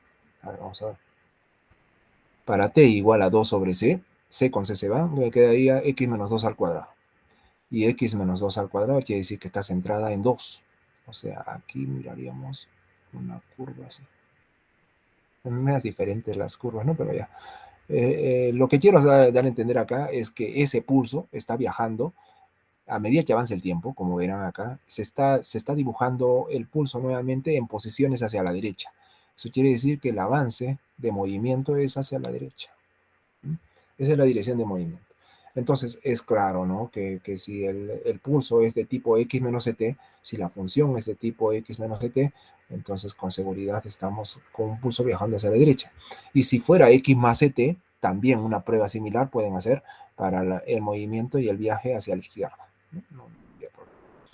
Entonces, esto es posible solamente entonces para la onda exponencial de menos x menos ct al cuadrado, ¿no? En la función u de xt. Y viaja hacia la derecha, como están viendo. Bien, bueno, cerremos el ejercicio y para tener bien en mente esa forma de viaje de las ondas, ¿no? Hacia la derecha con menos, hacia la izquierda con más. Pero nosotros estábamos todavía en esta forma, y esta forma teníamos que encontrar cuáles eran esas funciones phi y psi, ¿no? Nos falta saber eso. Entonces vamos, continuar. Por acá creo que todavía hay espacio. Perfecto. Así, entonces ahora vamos a usar las condiciones iniciales, ¿ya? Para nuestro problema. Recordemos, a ver, cuáles eran nuestras condiciones iniciales. Primero, activemos el lápiz. Condiciones iniciales. Empezamos con la primera. U de x, 0 era igual a f de x, ¿verdad? Entonces usemos esa condición. Tendríamos para tiempo cero, nos quedaría phi de x, ¿no? Porque t valdría 0, ct se va, más lo mismo por aquí, para t igual a 0, acá me quedaría psi de x, igual a f de x. Ya está aplicada la primera condición inicial. Segunda condición.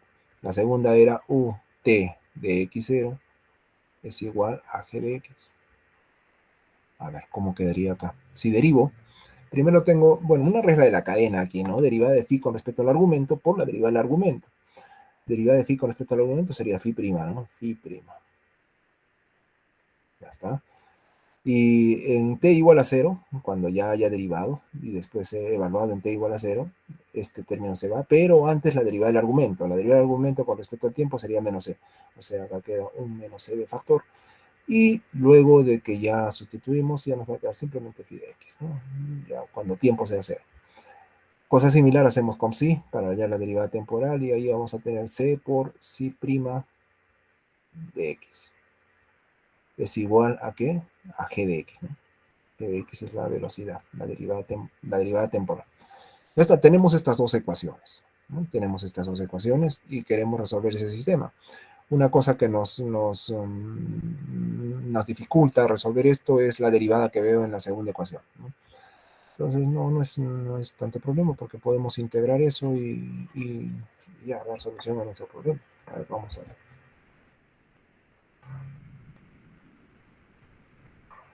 Entonces, intentemos resolver esa ecuación. Primero tengo que resolver esto, de alguna manera, ¿no? Hacer trabajo sobre esto. Tengo phi prima más menos phi prima más phi prima. Este c lo puedo pasar al otro lado, ya no hay ningún problema, podemos pasarlo. Y integremos, a ver. Integrando phi prima, que me quede un phi, ¿ya? Pero menos porque hay un signo negativo acá. Luego integro psi prima, que me daría psi, como diferenciales exactos, ¿no? Me está quedando como diferenciales exactos. Es igual ahora en este otro lado, 1 sobre c, ya el factor constante que lo estamos dejando por el momento, integral desde cualquier constante, puede ser un x0 hasta un x general indefinido. G de x le vamos a cambiar la variable de integración, pongamos g de x diferencial de aquí, y por supuesto, como integrado acá en este lado, bajo una integral indefinida, claro que en el lado derecho sí le he puesto una integral definida, pero en la parte izquierda no he puesto una integral definida, por lo tanto debe haber una constante de integración. Entonces vamos a ponerle una constante de integración que si desean la podemos sumar ya, sumémosla acá, ¿no? Una constante k, y como he dividido entre c, k sobre c, que sea k sobre c. Listo, ya tenemos eso. Ahora sí, ya puedo resolver el sistema de ecuaciones. Esta y esta, ¿no? Resolvamos el sistema de ecuaciones. Para encontrar phi, resto. Para encontrar psi, sumo, ¿verdad? Entonces, empecemos restando para encontrar phi, ¿no? Restando estas expresiones. Si restamos, nos va a dar phi menos phi, me da 2 veces phi. 2 veces phi, que es función de x, ¿no? En este caso. Bueno, no puedo ponerle x, sí, no hay ningún problema. Luego, restando psi con psi se van. Al otro lado me va a quedar f de x. Tengo que restarle esta parte, menos 1 sobre c, integral de x0 a x, de g de aquí diferencial de aquí. Y aquí al restar esto me va a quedar menos k sobre c, ¿no? Menos k sobre c. Perfecto. Ahora este 2 puede pasar dividiendo para allá, ¿no? No hay ningún problema. Entonces hagámonos espacio acá para colocar de una vez, ¿no? Y no estar pensando, agarra todo. No quiere agarrar todo. Un ratito. Ya, entonces esto para acá, un poquito más allá. Este 2 botémoslo. Y pasamos al otro lado como un medio, ¿no? Un medio de todo esto. Ya está. Y por otro lado, para el YARP-C, para YARP-C, está acá la otra función, hay que sumar, ¿no? Hay que sumar las dos expresiones. Entonces ahora sumando, nos quedaría psi de x igual a ver, similar, ¿no? Va a ser una cosa similar. ¿Un medio de qué cosa? A ver. Si sumo f de x, queda con su signo, queda, no queda, queda con su signo, ¿no? F de x. Y aquí al sumar va a quedar más 1 sobre c, integral de x0 a x de g de aquí, diferencial de aquí, y aquí voy a tener más, ¿no? Porque va a sumar, más k sobre c. Ya está, ya tengo entonces phi, sí, la dependencia en x, ¿ya? Pero yo no necesito la dependencia en x. Para mí lo importante es la dependencia en x menos ct para phi y en x más ct para psi. Entonces, a ver, calculemos. Entonces, u de xt, ahora sí, ya podemos escribir u de xt, sería este phi, pero evaluado en x menos ct. O sea, un medio de, aquí f de x menos ct. Vamos a tratar de que todo entre, menos 1 sobre c, integral de x0 a x menos ct, ¿no? X menos ct, de g de aquí, diferencial de aquí, menos k sobre c, cierro ahí. Ahora me falta la otra, más un medio de esto en x más ct, ¿no? F de x más ct, más 1 sobre c, integral de x sub 0 a x más ct, de g de aquí, diferencial de aquí, que me alcanza, ojalá que me alcance, más k sobre c, y cierro ahí. Ya. Entonces, tenemos eso para u de xt. Ahora vamos a hacer un arreglo acá porque, bueno, hay cosas que se pueden cancelar, ¿no? Miren acá, por ejemplo, este menos k sobre c puede irse con este más k sobre c. Los dos están multiplicados por un medio, entonces está fácil de simplificar. Y nos quedaría entonces, a ver, creo que nos traemos todo esto para trabajarlo acá, ¿eh? Trabajar del otro lado, no estar volteando y mirando cada rato.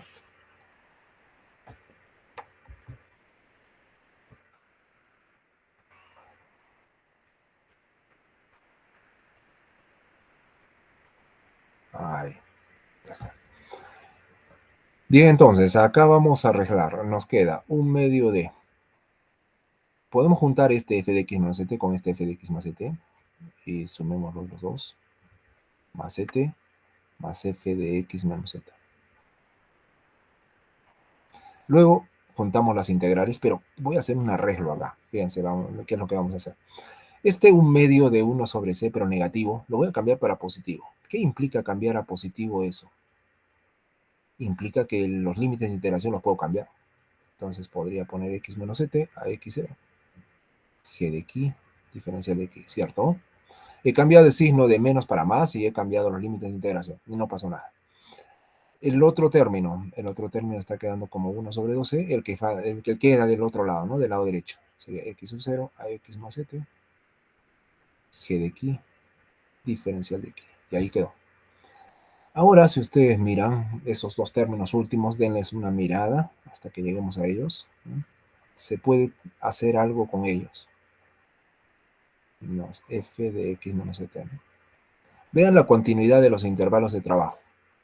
Si yo miro aquí, este está yendo de x menos ct a x0 y la otra está empezando en x0 y terminando en x más ct. O sea, una termina en x0 y la otra empieza en ese mismo punto.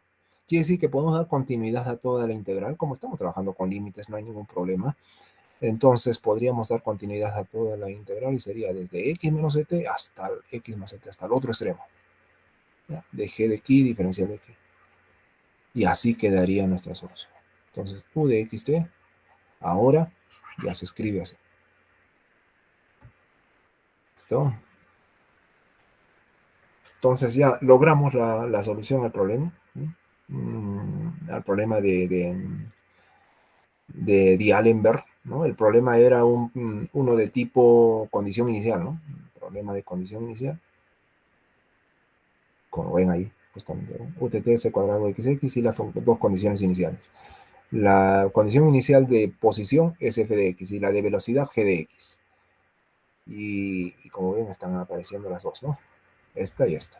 Entonces, hay que interpretar como que estuviéramos evaluando f en los dos frentes de onda y hallando el promedio de ellas dos. Y acá también parece un promedio aritmético, un promedio integral, ¿no? Aunque no es del todo un promedio integral, porque tendríamos que sumar estos dos, esto sería 2x y acá debería haber 1 sobre 2x al contrario. Pero bueno, ese es el término correspondiente a la velocidad inicial. Entonces, sería bueno hacer una interpretación ahora, ya que tenemos la solución, final al problema. Gustaríamos hacer unos ejemplos de la solución de D'Alembert, ¿no? Vamos a hacer un ejemplo, por lo menos uno, para que estemos igual con el grupo anterior, con el grupo de la tarde. Ejemplos de la solución de D'Alembert, ¿no? De la solución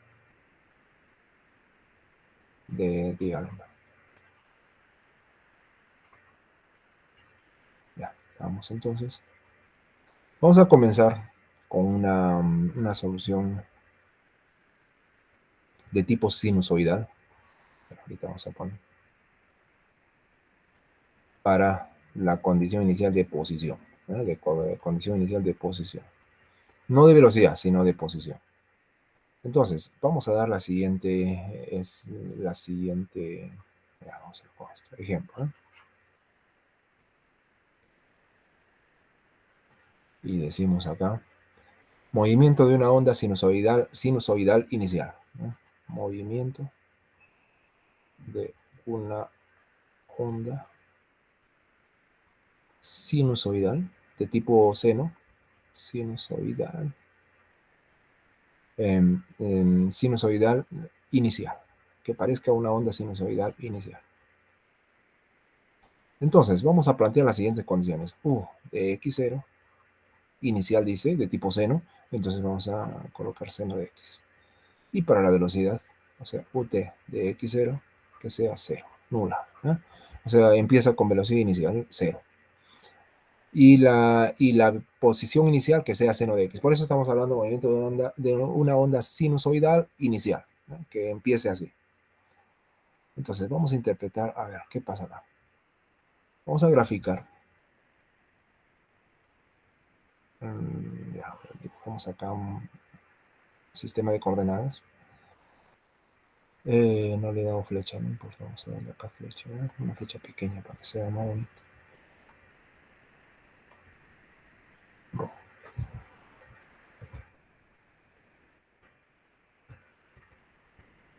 Y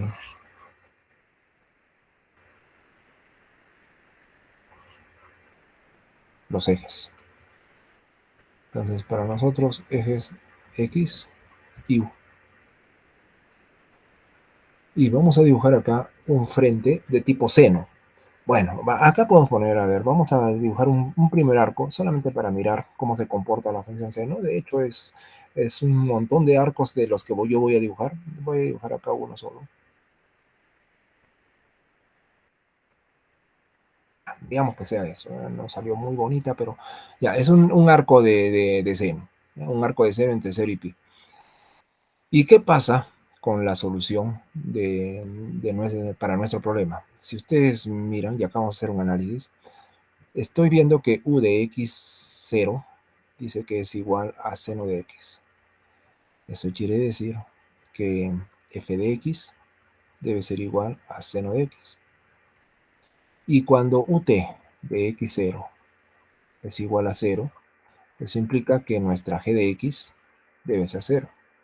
Ahora entonces, nuestra solución u, que tenía la forma 1/2 de f de x más et. ¿Cuánto sería x más et? Sería seno de x más et, ¿verdad? Más f de x menos et, que sería seno de x menos et. Hasta ahí la primera parte. Menos, había un 1 sobre 12, integral desde x menos et hasta x más et, ¿verdad? De g. Pero en este caso g vale 0. Entonces acá, si es 0, me voy a quedar solamente con la primera parte. O sea, la solución para mí va a ser, ahora voy a tomar solamente la primera parte y voy a escribir acá abajo, ¿no? Solamente esto.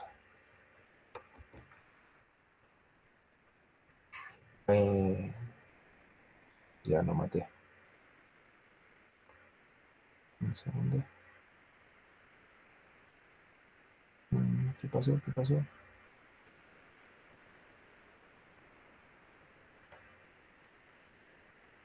Ahora, pues. Bueno, vamos a votar todo esto. Esto no.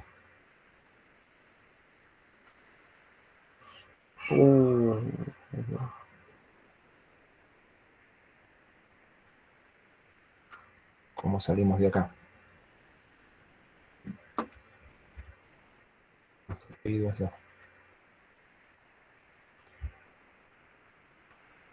Bueno, un segundo le van a dar acá. Vamos a...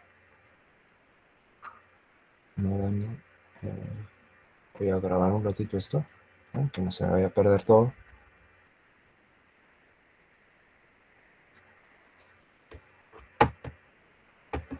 No va ni siquiera para eso. Ya, ahí no. Entonces, vamos a...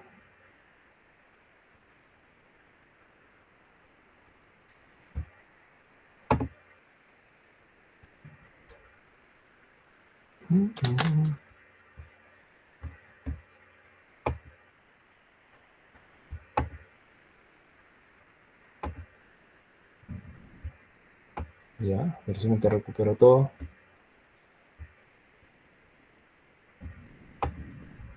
Ya, a ver. Bueno, borremos lo que no salió bien. Ya acá arreglemos un poquito. Okay.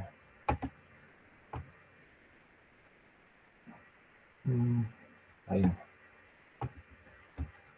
Listo.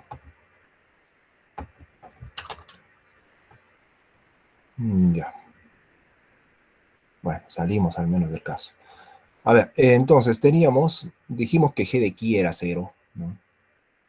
Y f de x ahora está siendo este seno de x. Por lo tanto, mi solución, yo creo que puedo escribirlo de una vez, u de xt era igual a 1/2 de seno de x más et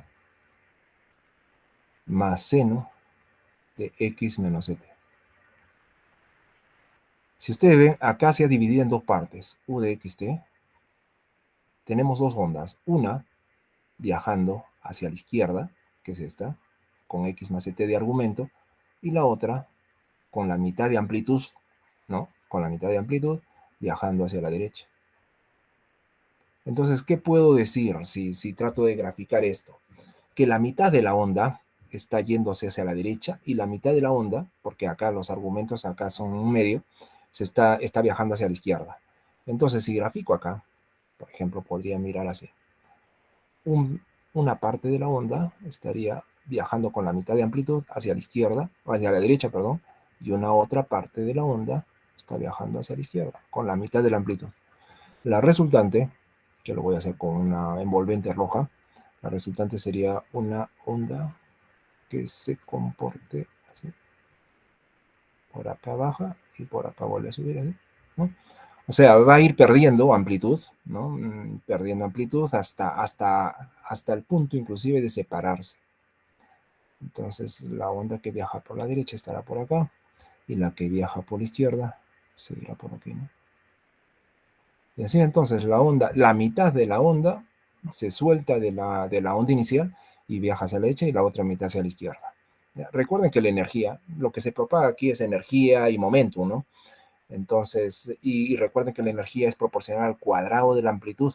Si yo tengo amplitud de 1/2, entonces la energía es proporcional a 1/4. ¿No? Bueno, pero eso es lo que da, el motor que da, que ofrece, ¿no?, al sistema el movimiento. Y entonces la mitad de la onda hacia la derecha, la mitad de la onda hacia la izquierda. Eso es lo que sucede en este tipo de problemas, ¿ya?, donde tenemos solamente dato de condición inicial. Velocidad inicial 0, nula. Próxima sesión vamos a estar trabajando para velocidad inicial diferente de 0 y al contrario, ¿no?, la condición inicial 0. Y veremos a ver qué pasa. Bueno, hasta ahí. ¿Alguna duda, pregunta, si hay? Una pregunta, profesor. Sí, dime. Antes de que hallara la solución, me parece que realiza, bueno, escribe restando y sumando. No me quedó bien claro qué es lo que es resta y suma. José. Ya. A ver, aquí, ¿qué hicimos? El propósito de todo es encontrar esas formas funcionales de phi y psi, porque eso queda en el vacío al momento, ¿no? No sabemos qué está pasando, quiénes son esas phi y psi. Entonces hemos aplicado las condiciones iniciales y creo que acá no hay problema, ¿no? Hemos aplicado la condición en tiempo cero para la posición y para la velocidad. Nos ha dado estas dos ecuaciones. Por otro lado, la segunda ecuación tiene que ser integrada. Primero hay que hacer un integral para poder comparar con la primera y poder resolver, pues, cuánto será phi y psi. Con la derivada no puedo hacer nada. Entonces integro. Integrando, tenemos esta expresión. Me dice si alguna parte de la que estoy diciendo ya tenemos esa expresión, de repente no se entiende, Oscar, y si no se entienden, ya podemos repetir. Pero yo digo, acá simplemente integro y me da esa expresión, ¿ya? Ahora, ¿qué hacemos para encontrar phi y psi? Restamos. Restamos en el caso de phi y sumamos en el caso de psi. Si restamos, entonces phi menos menos phi me da 2 veces phi acá, ¿no? Ya, claro, si es 2, hay que pasar el 1 medio al otro lado y sumando sería f de x, perdón, restando, ¿no? F de x menos esto menos k sobre c. Lo que he hecho es solamente restar las ecuaciones para encontrar phi y psi. En el caso de psi tengo que sumarlas, ¿ya? Y la suma es equivalente, es parecida a la resta, ¿no?, un término equivalente. Ahora, recordemos que u, la solución u, era phi de x menos ct más psi de x más ct. Ahora que ya tengo phi y psi, ¿no? Ahora que ya tengo phi y psi, puedo calcular esas dos cosas, ¿no? Acá tengo phi y psi, entonces phi de x menos ct. Calculamos el valor de todo esto en x menos ct. Entonces f de x menos ct, esto también en x menos ct, solamente acá arriba, ¿no? Y bueno, la constante que está quedando, ¿no? Luego, esta función psi debe ser evaluada en x más ct, en el frente de onda que viaja hacia la izquierda. Entonces, es esto. Ahora, ¿qué estoy haciendo? Ahora sumamos y tomamos en cuenta solamente, tomo los f de x más ct y f de x menos ct y los aíslo, ¿no?, como he hecho acá, los he aislado a los dos. Por otro lado, este término aquí, el término negativo que va de x sub 0 a x menos ct, lo invierto en los límites para tener más, así nomás, ¿no? Invierto los límites y tenemos un poquito más abajo. Esta acá ya no es menos, ahora es más. Y la otra la dejo intacta. Y ahí juntamos, ¿no? Juntamos las dos integrales porque una llega hasta x0 y la otra comienza en x0. Como una termina y la otra inicia en la misma cantidad, entonces puedo tomar toda la integral desde x menos ct a x más ct. Eso debido a que los factores son los mismos, 1 sobre 2c. El integrando es el mismo, entonces puedo abarcar toda la integral en todo el dominio. Y de ahí salió, ¿no? ¿Alguna duda, Oscar, adicional? No, profesor, ya está claro, gracias. Ya. ¿Alguna otra duda? Bueno, pasen sus preguntas al foro, de todas formas, ¿eh? Profesor, disculpen, tengo una pregunta, pero no es respecto bueno, al tema, sino sobre las asistencias. Es que tenía cursos, experimenté el día viernes y no asistí por casi, bueno, desde que fui, creo que ya 3 semanas no voy asistiendo los viernes y no sé si harán preguntas adicionales o algo y no, bueno, no se participan en esos días. Bueno, nosotros siempre colocamos ahí el foro es abierto para hacerlo en forma síncrona y asíncrona. Entonces puedes poner tus preguntas en forma síncrona y al momento que tengamos las clases tú me avisas para poder responder a tus preguntas, no hay problema. Eso sabemos, ¿verdad, Giovanni? Sí, profesor, pero la asistencia, ¿cómo hacemos con ella? No, es que yo personalmente salgo a las 6:50 de casa para llegar a la universidad y no alcanzo a entrar a su curso como para dejar un comentario de que, bueno, no asistir A por el ver, tema Giovanni, que... Giovanni, mira, yo les di, ya hace 2 semanas creo que me hablaron de ese problema, ya hubo ese problema. ¿Y qué dije? Bueno, hay que conversar con la dirección. Yo ya les decía, recordarán al principio de clase, ¿no? Que podría haber ese problema. De hecho, ustedes tengan su laboratorio, tengan su curso de teoría y inmediatamente después tienen su laboratorio. ¿Y cómo van a hacer pues, para ir hasta la universidad? Ni que fueran, no sé, genios y aparecen y desaparecen en un sitio y en el otro, ¿no? Eso no va a pasar. Entonces ya, tienes razón, tú vas a tener que viajar, vas a tener que sacrificar una clase, ¿no? Y ojo, sacrificar, no estamos diciendo de que vamos a poner algún motivo, alguna disculpa, sino sacrificar la clase, la está sacrificando por el laboratorio. Entonces, en ese sentido, como digo, si ustedes necesitan resolver ese problema, hay que ir pues con la dirección, ¿no? Y que no haga esos cruces, ¿no? Porque ustedes no son magos para salir de acá e inmediatamente estar en el otro lado. ¿Ah? Conversen en la dirección, que el problema está sucediendo y a ver qué soluciones da, porque eso ha debido de resolverse desde el inicio. Yo ya les avisé de ese problema que podía suceder a inicio de clases, cuando recién comenzamos el curso. Entonces, Giovanni, a ver si puedes comentar en dirección que el problema está sucediendo así, ¿no? Y creo que debe estar sucediendo para varios, no solo para ti. ¿No? ¿Yo qué podría hacer, Giovanni? No puedo hacer más. Bueno, ¿alguna otra duda? Pregunta. Cristian, dime. Hola, Buenos profesor, días. buenos días. Ujú. Mi pregunta era más acerca del tema síncrono que hicimos. Ya. Ah, Ahí, por ejemplo, el radio es el que cambia, ¿no? Entonces, por eso es que, como hay una simetría, ¿no? Dijo usted en los ángulos, No en es, no, coordenadas sí, esféricas. no es que el radio cambie, porque si tú hablas de la frontera, el radio es el mismo. Pero estamos diciendo más bien ahí que la solución cambia a medida que R cambia. Eso sí. Claro, claro. Sí, Sí, entonces, vamos a utilizar, por ejemplo, problemas así con ángulos, o sea, donde el radio esté fijo, ¿no? Y solo cambien, por ejemplo, el ángulo, es, ¿no? O sea, con armónicos esféricos, ¿o no? es posible que pueda suceder eso. Sí, es posible que pueda suceder. Cuando tienes algo así como un problema de una cuña, imagínate un pedazo de pastel. Has cortado un pastel y ya quedó un pedazo, ¿no? Los pedazos de pastel. En ese caso, phi puede variar. Y ahí sí puedes tener ese caso, ¿no? Donde phi puede ser, o sea, la función dependa solamente de phi y ya no depende de r ni de teta o si fuera esférica, no sé, ¿no? Sí, es posible también. Claro, o sea, vamos a avanzar ello, o sea, vamos a hacer ejercicios así o no. Bueno, Mm. Cristian, ya pusimos de ejemplo unos cuantos ahí, ¿no? Hay que revisar también más. De hecho, Ah, ustedes en cualquier libro de ecuaciones diferenciales parciales van a encontrar problemas en general de varios tipos, ¿no? No es que yo no voy a poder resolver todos los problemas que encuentre en todos los libros, ¿no? Imagínate, un solo tema lo podemos pasar durante un año y no acabamos. Entonces sí, hay que revisar otro tipo de ejercicios también. ¿Ya? Les recomiendo el libro de Tijonov. Tijonov es un libro donde pueden encontrar cantidad de problemas en todas las diversidades posibles. ¿Ya, Cristian? sí, profesor, gracias. ¿Ya? ¿Alguna otra duda, pregunta? Me dicen.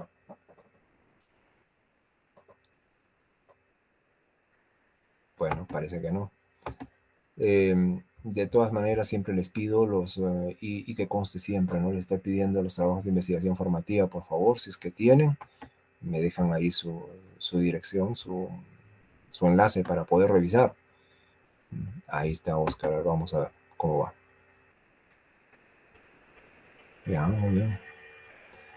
Estamos aquí en metodología. Muy bien, porque ya el marco teórico ya debe estar cerrado, ¿no? En la metodología sí está bien, mostrar un diagrama de flujo es muy bueno, pero siempre explicarlo, o sea, ir un poquito a más detalle. Por ejemplo, en este método de investigación ya se está hablando un poquito, se habló muy poquito, en verdad muy poco. hay que explayarse un poquito más, Oscar, ¿eh? Describiendo toda la metodología, no solo en un diagrama de flujo, sino en forma literal. Y bueno, mira, cuando estás hablando en forma detallada sobre la metodología, hace referencia a la figura, ¿no? Al diagrama. Colocar número a la figura, ¿ya? Hay que enumerar las figuras. A ver, vamos para adelante. Método de diferencias finitas para transmitir calor. Entonces ya esto se va a usar. Y sí, acá sí es necesario todo el detalle posible. Está bien. Esquema de aproximación numérica. Ya. Está bien. Ya, sí, está los códigos a apéndices. Los códigos a apéndices. Ahora, si un código es muy importante, se hace un diagrama de flujo y se muestra en la metodología sobre el código. Eso, por lo demás está bien, ¿ya? Un poco más de amplitud en la metodología, Oscar, y por lo demás está bien. Y ya vamos yendo también a los resultados y análisis de resultados. ¿Alguien más? Nadie más. Ya, muy bien, entonces. Eso sería todo, entonces. Ya voy dejando de grabar.